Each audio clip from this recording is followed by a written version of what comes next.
그냥 평범해 보이는 종이 한 장에 정말 어마어마한 모험 이야기가 전부 담겨 있는 경우요?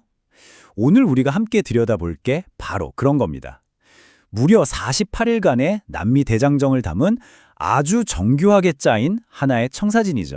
이건 그냥 여행 계획표 이런 게 아니에요. 거의 2달에 걸친 대모험을 위해서 만들어진 일종의 작전 계획서라고 할 수 있습니다.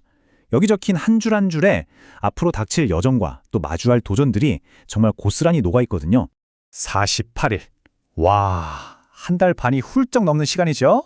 이 숫자 하나만 딱 봐도 이 여정의 스케일이 어느 정도인지 감이 오시죠? 네, 바로 이 질문. 이게 오늘 우리가 이 자료를 통해서 파헤쳐볼 핵심입니다. 아니, 대체 어떻게 한 대륙을 가로지르는 이런 엄청난 계획을 세울 수 있었을까요? 그 해답의 실마리가 바로 이 문서 안에 있습니다.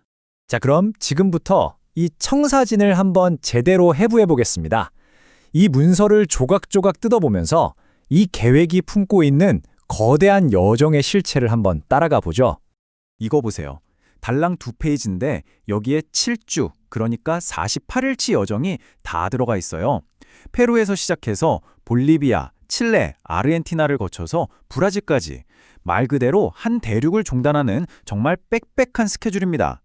자, 이 계획표를 어떻게 읽냐면요. 간단해요. 날짜별로 어디서 어디로 가는지, 또 뭘 타고 가는지, 그리고 가장 중요한 핵심 노트까지. 특히 저 마지막 칸을 보면 이 여행자들이 어떤 고민을 하면서 이 계획을 짰는지 엿볼 수 있습니다. 자, 그럼 여정의 첫 번째 구간으로 한번 가볼까요?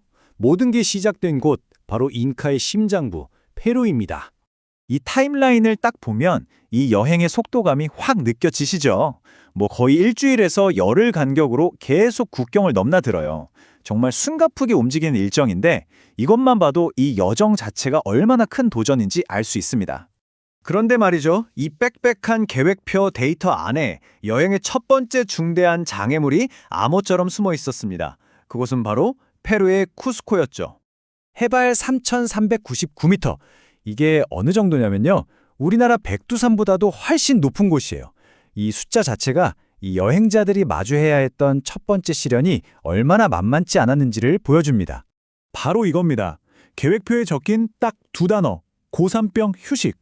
이들은 그냥 무작정 앞으로 나아가는 대신에 이 혹독한 자연환경에 우리 몸이 적응할 시간을 아주 현명하게 계획에 넣었던 거죠. 데이터 뒤에 숨겨진 정말 지혜로운 판단입니다. 자, 첫 번째 관문이었던 고산지대를 무사히 통과하고 이들은 이제 다음 나라로 향합니다. 지리적으로나 행정적으로나 완전히 새로운 국면으로 접어드는 볼리비아 구간이죠. 보세요. 국경 하나 넘는 게 이렇게 만만치 않은 일입니다. 쿠스코에서 미리 비자를 받아야 하고 버스를 갈아타면서 점점 더 높은 고도로 올라가야 하죠. 이 모든 단계가 아주 꼼꼼하게 계획되어 있습니다. 하지만 이 모든 힘든 여정 끝에 기다리는 보상이 있었죠. 바로 하늘과 땅의 경계가 사라지는 곳, 정말 경이롭고 비현실적인 풍경, 우유니 소금 사막이었습니다. 자, 이제부터는 여정의 스케일이 완전히 달라집니다. 지금까지와는 비교도 안 될 만큼 광활한 거리를 이동해야 하는 칠레와 아르헨티나 구간이 시작되거든요. 한번 보세요. 건조한 소금 사막에서 비행기로 이동하고 또 칠레의 수도인 산티아고를 둘러본 다음에 이번엔 버스를 타고 거대한 안데스 산맥을 넘어서 마침내 이과수 폭포에 도착합니다. 정말 다양한 지형과 이동수단을 아우르는 아주 입체적인 계획이죠.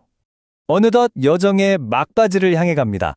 이 대장정의 대미를 장식할 마지막 나라, 브라질에서의 피날레가 기다리고 있습니다.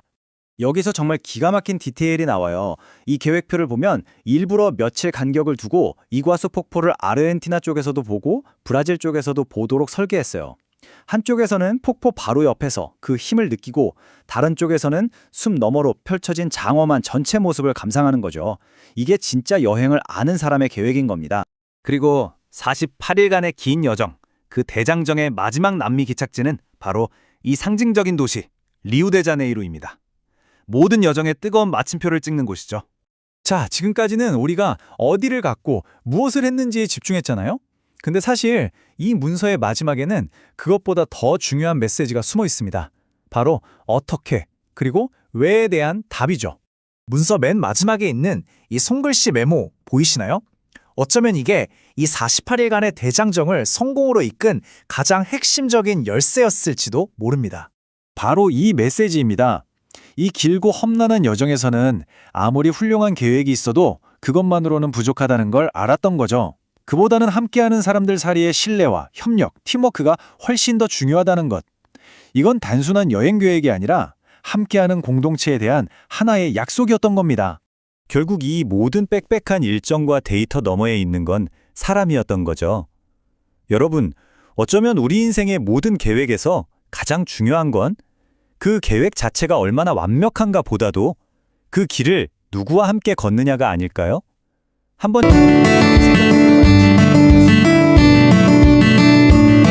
이잖아요. 가끔 정말 흥미로운 이야기는요, 어떤 대단한 책이 아니라 여행 계획서처럼 아주 단순한 문서에서 발견될 때가 있습니다. 오늘 저희가 바로 그런 문서 하나를 아주 깊숙이 파고들어서 그 안에 어떤 이야기가 숨어 있는지 한번 따라가 보려고 합니다. 자, 오늘 우리가 들여다볼 자료가 바로 이럽니다. 언뜻 보면 그냥 평범한 여행 일정표 같아 보이잖아요. 근데 이게 사실은요, 무려 48일 동안 대륙 하나를 통째로 횡단하는 그런 어마어마한 배낭여행을 위해서 정말 빽빽하게 짜인 계획서예요. 자, 그럼 이 계획서가 우리한테 과연 어떤 이야기를 들려줄까요? 그래서 오늘 저희가 이 줄 사이사이에 숨은 의미를 한번 읽어보려고 해요. 단순히 장소랑 날짜를 나열한 걸 넘어서서 그 안에 담겨있는 더 깊은 서사가 뭔지 한번 파헤쳐보는 거죠. 좋습니다. 그럼 첫 번째 장부터 바로 시작해 볼까요? 이 여행이 도대체 처음부터 얼마나 야심찬 계획이었는지 그 스케줄부터 한번 뜯어보겠습니다. 먼저 전체적인 규모를 딱 보면요. 와, 5개국을 가로지르는 대장정이구나. 이게 한눈에 들어오죠. 보면 대부분 장거리 버스를 타거나 아니면 꼭 필요할 때만 비행기를 타면서 대륙을 횡단하려는 계획이었던 거예요.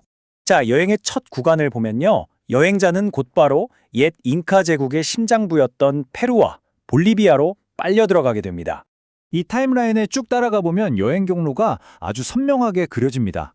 해안 도시인 리마에서 출발해서 야간 버스를 타고 안데스 산맥 깊숙한 곳으로 올라가죠.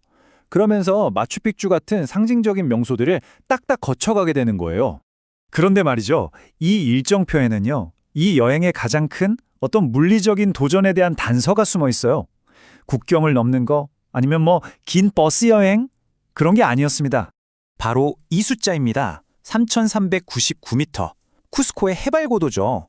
이 숫자는 그냥 단순한 정보가 아니에요. 이건 모든 여행자가 정말 심각하게 맞닥뜨려야 하는 고산병이라는 진짜 어려움을 의미하는 거거든요. 자, 이 고산지대를 지나면서부터 여행의 성격이 아주 흥미롭게 바뀝니다. 역사 유적지를 탐험하던 것에서 이제는 마치 다른 행성에 온 것 같은 그런 초현실적인 자연 경관으로 무대가 확 바뀌는 거죠. 이때부터는요, 우유니 소금 사막에서부터 파타고니아의 빙하까지 정말 숨이 멎을 듯한 자연 명소들이 계속해서 등장합니다. 여행이 이제 좀 더 거칠고 자연 그 자체에 집중하는 모험으로 바뀌고 있다는 걸 아주 명확하게 보여주는 부분이죠. 바로 이겁니다. 이 여행이 가진 두 개의 아주 뚜렷한 단계를 정말 명확하게 보여주죠. 처음에는 고산지대에서 역사랑 문화에 흠뻑 빠졌다가 그 다음에는 원시적이고 외딴 야생을 탐험하는 단계로 넘어가는 거예요. 자, 그 광활한 야생을 뒤로 하고 이제 모험은 대륙의 또 다른 얼굴을 향합니다. 바로 활기가 막 넘쳐 흐르는 동부 해안의 도시들이죠. 계획을 보면 세상의 끝이라고 불리는 우수아이아에서 시작하잖아요. 거기서부터 탱고의 도시 부에노스아이레스를 거쳐서 그 거대한 이과수 폭포를 보고 최종 목적지인 리우데자네이루로 향하는 아주 논리적인 동선이 그려져 있습니다. 그런데 말이죠. 바로 이 지점에서 이 완벽해 보이는 계획서와는 아무 상관없이 바깥 세상은 정말 빠르게 변하고 있었어요. 여행의 막바지를 향해 갈수록 상상도 못했던 거대한 변수가 코앞으로 다가오고 있었던 겁니다. 원래 계획은요, 쿠바랑 마이애미까지 들렀다가 집으로 돌아오는 정말 축제 같은 아주 근사한 마무리였어요. 자, 다음에 무슨 일이 일어났는지 이해하려면 이 시간적 배경을 정확히 짚고 넘어가야 합니다. 바로 2020년 3월, 전 세계의 국경이 쾅 닫히고 모든 여행이 멈춰버렸던 바로 그 순간이었던 거죠. 문서를 다시 자세히 들여다보면 그 흔적을 고스란히 발견할 수 있습니다.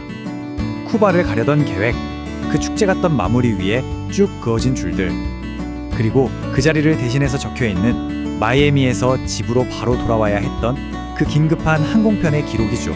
이건 정말 생각하게 만드는 질문이에요.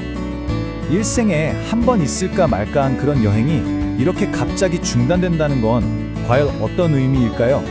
어떤 기분이었을까요? 오늘 이야기는 계획서 마지막에 적힌 이 희망적인 메모로 마무리할까 합니다. 우리 모두 마음을 합쳐 48일을 완주합시다. 감사합니다. 계획을 짠 사람이 동료 여행자들에게 남긴 이 메시지를 보면요.